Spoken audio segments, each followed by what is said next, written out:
नमस्कार मित्रांनो, मी नरसिंग भोरे, संपादक आरोग्यदूत न्यूज. आजची बातमी अतिशय दुःखद, धक्कादायक आणि विचार करायला लावणारी आहे.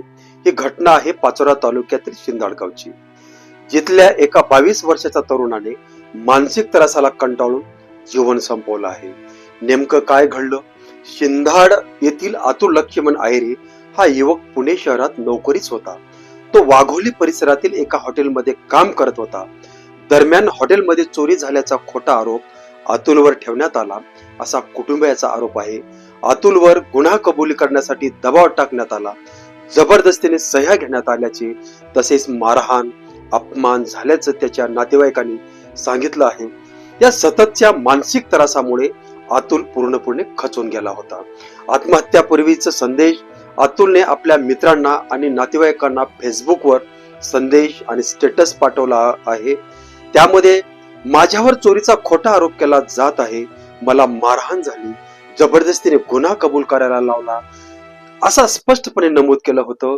दुःखद अंत 23 फेब्रुवारी 2026 रोजी रात्री पुण्यातील सासवड रोड स्टेशन परिसरात अतुलचा मृत्यू झाला.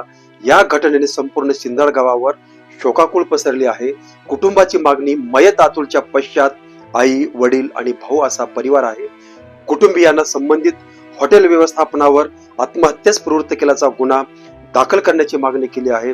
पोलीस तपास सुरू आहे. मित्रांनो, नोकरीच्या ठिकाणी अन्याय झाला, अपमान झाला, दबाव टाकला गेला तरीही आयुष्य संपवणे हा उपाय नाही. एक फोन कॉल, एखादा विश्वासू माणूस, पोलीस कायदेशीर मदत किंवा कुटुंबाशी मोकळेपणानं बोलणं, हे सगळं मार्ग खुले आहेत. तुमचं आयुष्य कोणत्याही नोकरीपेक्षा, कोणत्याही मालकापेक्षा अधिक मौल्यवान आहे. हॉटेल मालक आणि व्यवस्थापनासाठी कडक समज आहे. कामगार म्हणजे गुलाम नाहीये. खोटा आरोप, मारहाण, मानसिक छळ हे गुन्हा आहेत. आज अतुल गेला, उद्या कायदा तुमच्या दारात येईल.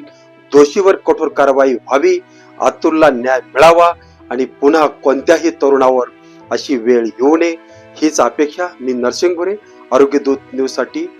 धन्यवाद.